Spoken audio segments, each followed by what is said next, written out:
আমি তো এটা 6 মাসে শেষ করতে পারবো না, কিন্তু প্রক্রিয়াটা শুরু করতে পারবো। এই বর্জ্যগুলো গোটা দেশব্যাপী এই বেহাল অবস্থা। আপনি যদি এই বর্জ্যগুলো অন্যত্র কোথাও নিয়েও ব্যবস্থাপনার কথা বলেন, সেই জায়গাও তো আসলে আমাদের নাই।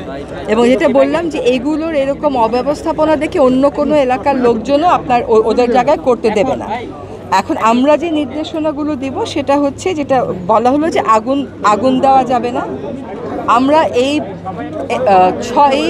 5ই জুন যে বিশ্ব পরিবেশ দিবস, এবার ঈদ পড়ে যাচ্ছে, কিন্তু আমরা চিন্তা করেছি 2 সিটি কর্পোরেশনের সাথে কথা বলে যে বর্জ্য ব্যবস্থাপনাগুলোকে আমরা একটু নিয়মে আনতে পারি কিনা, যে প্লাস্টিক পলিথিন বর্জ্য একদিকে, পচনশীল বর্জ্য একদিকে, কাঁচ আরেকদিকে, সেভাবে করে আসলে কিন্তু সব বর্জ্য এখানে আসবে না।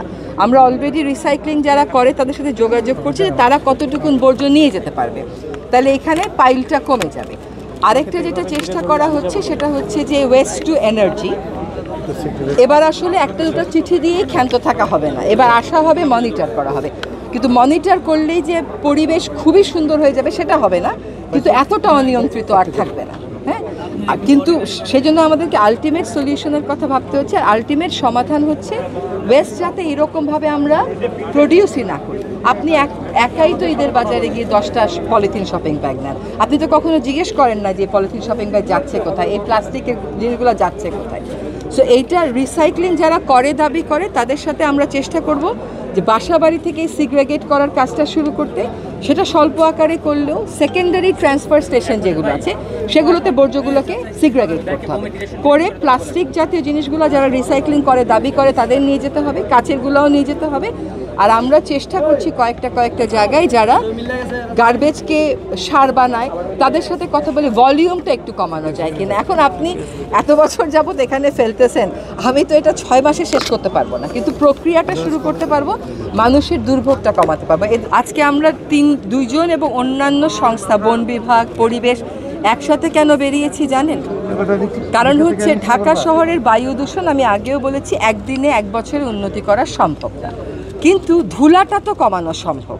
এই যে আমরা এখনও আসতে সময় দেখলাম একটা খাল পুরোটাই সে প্লাস্টিকে ভরা। হ্যাঁ, এইগুলো নিয়মিত এলাকাবাসীকে সম্পৃক্ত করে পরিষ্কার করা। ঢাকার কোথায় কোথায় ভাঙা রাস্তাগুলো আছে সেগুলোর একটা তালিকা আমরা করেছি। ঢাকার এন্ট্রি পয়েন্ট যেমন যাত্রাবাড়ি, আপনার যেখানে ওই জায়গাটার নাম কি, যেখানে বাণিজ্য মেলা হয়,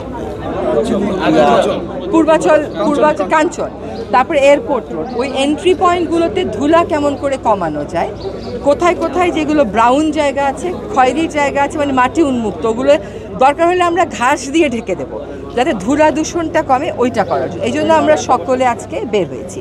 আর আমার শেষ কথাটা হচ্ছে যে বাংলাদেশটাকে বলা হয় বিশ্বের সবচাইতে নোংরা দেশ।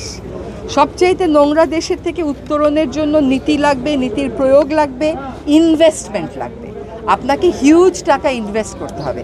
সরকার যেন সিওয়েজ কন্ট্রোল, পয়ঃবর্জ্য এবং ওয়েস্ট ম্যানেজমেন্ট এটাতে ইনভেস্ট করে, সেটার আমাদের চেষ্টাটা থাকবে। আমরা তো খালি বড় বড় সেতু, বড় বড় রাস্তা এগুলোতে ইনভেস্ট করি, এইখানে মানুষের দুর্ভোগগুলো তো তেমনভাবে আমরা দেখি না।